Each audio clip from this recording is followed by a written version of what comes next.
আসসালামু আলাইকুম। এসএসসি 2021 সালের পরীক্ষার্থীদের জন্য চতুর্থ সপ্তাহের অ্যাসাইনমেন্ট ব্যাংকিং ও ফিনান্স। অ্যাসাইনমেন্টের শিরোনাম হচ্ছে ব্যাংক ব্যবস্থার প্রাথমিক ধারণা। অ্যাসাইনমেন্টের কভার পেজ নিয়ে অনেক প্রশ্ন করছিলেন। কভার পেজ কীভাবে পূরণ করতে হবে, সম্পূর্ণ ইংলিশে পূরণ করতে হবে এবং অ্যাসাইনমেন্টের শিরোনামটা দিতে হবে। প্রশ্নে দেওয়া আছে ব্যাংক ব্যবস্থাপনার প্রাথমিক ধারণা, এটা হবে অ্যাসাইনমেন্টের শিরোনাম। এরপর বিষয় কোড বসাবা এবং বিষয়ের নাম বসাবা। এরপর শিক্ষা বোর্ডের নাম, যে বোর্ডে আছে সেই বোর্ডের নাম বসাবা। এগুলো কিন্তু সম্পূর্ণ ইংরেজিতে বসাইতে হবে। এরপর সব কিছুর নাম, মাতার নাম, মায়ের নাম, সব কিছুই ডিটেলস ইংরেজিতে বসাবা। এবার অ্যাসাইনমেন্টের উত্তরপত্রে আসা যাক। ব্যাংকের ধারণা ব্যাখ্যা। সাধারণভাবে ব্যাংক বলতে এমন একটি আর্থিক প্রতিষ্ঠানকে বোঝায় যার কাজ হলো এক পক্ষের কাছ থেকে আমানত হিসেবে অর্থ জমা রাখা এবং অন্য পক্ষকে ঋণ দেওয়া বা বিনিয়োগ করা। বাংলায় ব্যাংক মূলত ইংরেজি ব্যাংক শব্দ থেকে এসেছে, যার আবিধানিক অর্থ নদী বা জলাশয়ের তীর, লম্বা টুল বা ব্রাঞ্চ, কোনো কিছুর স্তূপ বা ধন ভাণ্ডার ইত্যাদি। মধ্যযুগে ইটালির ইহুদি ব্যবসায়ীরা লম্বা টুল বা ব্রাঞ্চে বসে টাকার ব্যবসা করত। এসব টুলকে অঞ্চল ভেদে ব্রাঞ্চ, বোনান্স, ব্যাংকস, ব্যানাচা বা ব্যাংক ইত্যাদি নামে ডাকা হতো। সেই ধারণা অনুযায়ী কেউ কেউ ব্যাংক শব্দকে ইটালিয়ান মনে করেন। ব্যাপক অর্থে ব্যাংক হলো এমন একটি আর্থিক মধ্যস্থ ব্যবসা প্রতিষ্ঠান যা ফাইন্যান্সিয়াল ইন্টারমিডিয়ারি, যা আমানত গ্রহণ করা, ঋণ দেওয়া, ঋণ ও অর্থ সৃষ্টি করা ও বিভিন্ন ধরনের আর্থিক কাজ সম্পন্ন করে থাকে, যেমন বাণিজ্যিক ব্যাংক। প্রুফ। এর মতে ব্যাংক একটি আর্থিক মধ্যস্থ কারবারি প্রতিষ্ঠান, ধার বা ঋণের ব্যবসায়ী। A bank is a financial intermediary, a dealer in loans and debits. Prof the কেবিস। এর মতে ব্যাংক একটি কার্যালয় বা প্রতিষ্ঠান যার অর্থ হল অর্থ গ্রহণ, রক্ষণ, ঋণদান ও বিনিময় কার্যাদি ইত্যাদি। উপরের সংজ্ঞাগুলো বিশ্লেষণ করলে বোঝা যায় যে ব্যাংকের এমন একটি আর্থিক প্রতিষ্ঠান বা ব্যবসায়ী প্রতিষ্ঠান যা বিভিন্ন মাধ্যমে আমানত হিসাবে কম সুদে অর্থ সংগ্রহ করে এবং ওই সুদ বেশি সুদে অন্য পক্ষকে ঋণ দিয়ে মধ্যবর্তী মুনাফা আয় করে থাকে। ব্যাংক ব্যবসায়ের প্রকৃতি। ব্যাংক একটি ব্যবসায় প্রতিষ্ঠান যা অর্থের ব্যবসা। ব্যাংকের ইনপুট এবং আউটপুট উভয়ই হলো অর্থ। তাই অন্যান্য ব্যবসায়ের প্রকৃতি বা বৈশিষ্ট্য ব্যাংক ব্যবসায় উপস্থিত থাকলেও এর কিছু বিশেষ বৈশিষ্ট্য আছে যা ব্যাংককে অন্য ব্যবসা থেকে আলাদা করে নেয়। নিচে এ ধরনের সাধারণ ও বৈশিষ্ট্য আলোচনা করা হলো। 1. মালিকানা। ব্যাংকিং প্রতিষ্ঠান বা ব্যাংকিং মালিকানা, অংশীদারি ইত্যাদি মূলধনী ও কোম্পানি হতে পারে। এছাড়া ব্যাংক সরকারি ও বেসরকারি মালিকানাধীন হতে পারে। বাংলাদেশ সরকারি ও বেসরকারি উভয় ধরনের ব্যাংক আছে এবং বেসরকারি সকল ব্যাংক লিমিটেড কোম্পানি হিসেবে প্রতিষ্ঠিত। আমানত গ্রহণ ও ফেরতদান। ব্যাংক বিভিন্ন হিসেবে যেমন সঞ্চয়ী, চলতি ও মেয়াদি হিসেবে আমানত গ্রহণ করে এবং আমানতকারীদের দাবি অনুযায়ী তা যথানিয়মে পরিশোধ করে। সাধারণত এটি ব্যাংকের অন্যতম মূল কাজ। পরবর্তীতে হচ্ছে নিরাপত্তার প্রতীক। ব্যাংক জনগণ ও প্রতিষ্ঠানের অর্থ আমানত হিসাবে গ্রহণ করে ও সংরক্ষণ করে, তাই আমানতকারীর অর্থের যথাযথ নিরাপত্তা দিতে না পারলে তা জনগণের আস্থা হারায়। তাই ব্যাংক এমন একটি অবস্থিত হতে পারে এবং এমনভাবে পরিচালিত হতে পারে যা আমানতকারীদের আমানত ও ব্যাংকের নিজস্ব সম্পদের যথাযথ নিরাপত্তা প্রদান করে। বিশ্বস্ততার প্রতীক। জনগণের আস্থা ও বিশ্বাস অর্জন করতে না পারলে ব্যাংকের আমানতের পরিমাণ কমতে থাকে, আর আমানতের পরিমাণের উপর ব্যাংকের সচ্ছলতার নির্ভর করে। তাই সৎ ও বিশ্বস্ত না হলে ব্যাংকের উপর মানুষের আস্থা থাকে না এবং ব্যাংকের সফলতা অর্জন করতে পারে না। গোপনীয়তার প্রতীক। বাংলাদেশের অন্যতম প্রধান বৈশিষ্ট্য হলো মক্কেলের যাবতীয় তথ্যের সর্বোচ্চ গোপনীয়তা রক্ষা করা।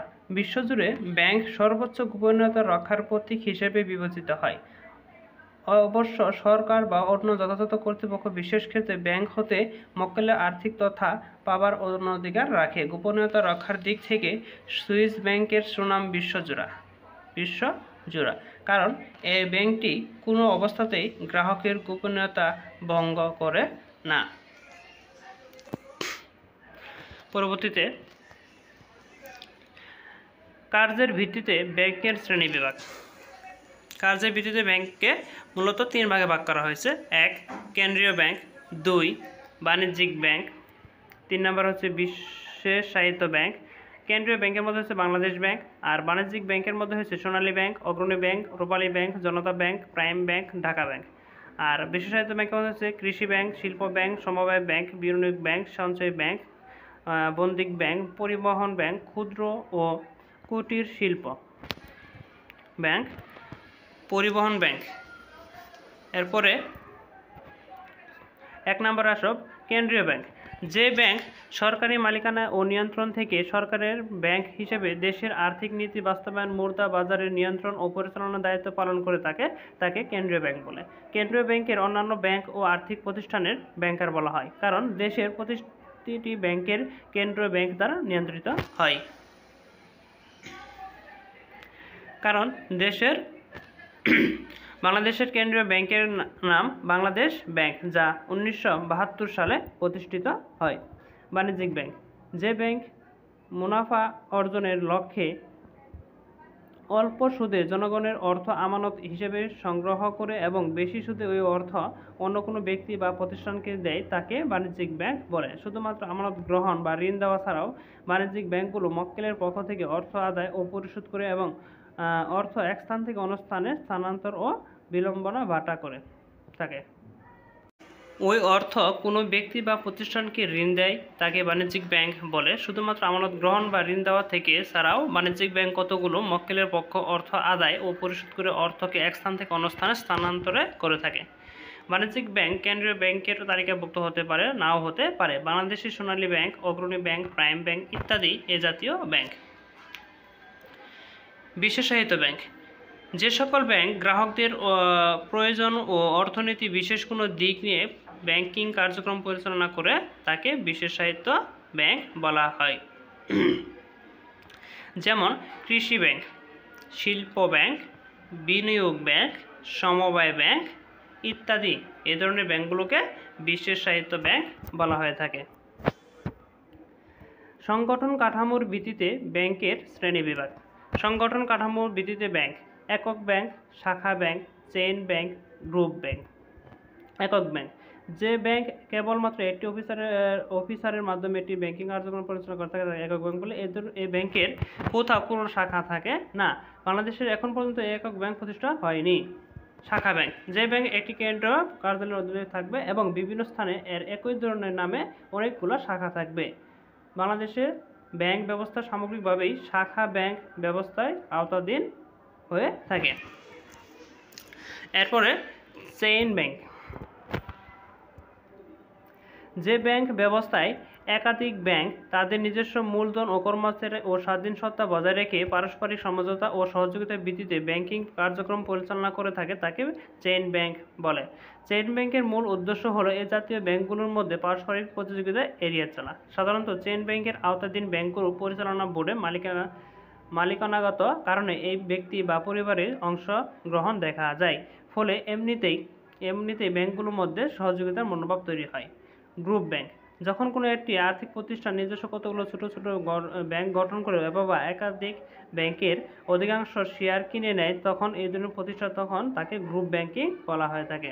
এক্ষেত্রে নিয়ন্ত্রণকারী বা আর্থিক প্রতিষ্ঠানকে হোল্ডিং কোম্পানি বা সদস্য ছোট ব্যাংকগুলোকে সাবসিডিয়ারি কোম্পানি বলে। অর্থাৎ হোল্ডিং কোম্পানি ও সাবসিডিয়ারি কোম্পানির সমন্বয়ে গ্রুপ ব্যাংক প্রতিষ্ঠিত হয়ে থাকে।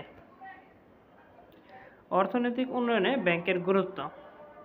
একটি দেশের অর্থনৈতিক উন্নয়ন যে কয়টি বিষয়ের উপর নির্ভরশীল, ব্যাংক ব্যবস্থা তাদের মধ্যে অন্যতম গুরুত্বপূর্ণ বিষয়। পৃথিবীর অনেক দেশের অর্থনীতি উন্নয়ন দেশের ব্যাংক ব্যবস্থার উপর ভিত্তি করে গড়ে উঠেছে। ব্যাংক ব্যবস্থাপনা দেশের কৃষি, শিল্প, প্রযুক্তি, ব্যবসা বাণিজ্য এবং সকল উন্নয়নের ক্ষেত্রে এর প্রভাব বিস্তার করে থাকে। সঞ্চয় 1 নম্বরে সঞ্চয়, সংগ্রহ, মূলধন গঠন, বিনিয়োগ।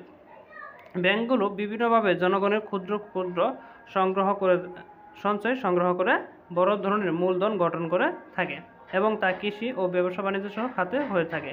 বিশেষভাবে ব্যাংকের পাশাপাশি বাংলাদেশের বাণিজ্যিক ব্যাংকগুলো এই দায়িত্ব পালন করে থাকে। বিনিয়োগের মাধ্যমে সৃষ্টি। ব্যাংক বিভিন্ন ধরনের বিনিয়োগ মাধ্যম সৃষ্টি করে আর্থিক বিনিয়োগের সহজ ও ঝুঁকিমুক্ত করায় খুব সহজে দেশ থেকে অল্প সময়ের মধ্যে এবং ব্যবসায়ীদের দেনা পাওনা পরিশোধ সম্ভব হয়ে থাকে, যেমন চেক, পে অর্ডার, ড্রপ ইত্যাদি। জীবনযাত্রার মান উন্নয়নের ক্ষেত্রে এবং বৃদ্ধির ক্ষেত্রে দেশের উৎপাদন সহায়তার ক্ষেত্রে ব্যাংক গুরুত্বপূর্ণ ভূমিকা পালন করে থাকে। এছাড়া ভোগ্য পণ্যের ঋণ সহায়তা দিয়ে ব্যাংক মানুষের জীবন মান উন্নয়ন করে সহায়তা করে থাকে। 4. বৈদেশিক বাণিজ্যের সম্প্রসারণ। বাংলাদেশের আমদানি ও রপ্তানি বাণিজ্যের সম্প্রসারণে বিভিন্ন ধরনের ব্যাংক ও নানাবিধ সহযোগিতা প্রদান করে থাকে, যেমন আন্তর্জাতিক বাণিজ্যিক অর্থ সংস্থা ও আন্তর্জাতিক দেনা পাওনা পরিশোধের সহযোগিতা ও বৈদেশিক মুদ্রা বিনিয়োগ ও বৈদেশিক বাজার বিশ্লেষণ প্রয়োজনীয় তথ্য পরামর্শ প্রদান করে থাকে। এক্ষেত্রে EXIM ব্যাংক একটি বিশেষায়িত ব্যাংক। এছাড়াও বাণিজ্যিক ব্যাংকগুলোর মধ্যে ফরেন এক্সচেঞ্জ ডিভিশন এ জাতীয় দায়িত্ব পালন করে থাকে। ঋণ প্রদান করা, অর্থ স্থানান্তর সহায়তা করা, কৃষি উন্নয়ন, শিল্প উন্নয়ন, বেকার সমস্যা সমাধান, কর্মসংস্থান সৃষ্টি, সরকারি রাজস্ব বৃদ্ধি ইত্যাদি। সর্বশেষে বলা যায় যে বাংলাদেশের মতো উন্নয়নশীল দেশে অর্থনীতির উন্নয়নে ব্যাংকগুলো বিশেষ ভূমিকা পালন করে থাকে। আশা করা যাচ্ছে যে অদূরেই এই ভবিষ্যতে বাংলাদেশের ব্যাংকের ব্যবসায়ের উন্নতির পাশাপাশি সামগ্রিক উন্নয়নের পথে এগিয়ে যাবে। এই ছিল তোমাদের আজকের ব্যাংকিং ও ফিনান্সের সমাধান। আমার চ্যানেলটি যারা সাবস্ক্রাইব করছো তাদেরকে অসংখ্য ধন্যবাদ। যারা এখনও সাবস্ক্রাইব করো নাই, পরবর্তী অ্যাসাইনমেন্ট পেতে আমাদের চ্যানেলটি সাবস্ক্রাইব করে পাশে থাকো। ধন্যবাদ সবাইকে।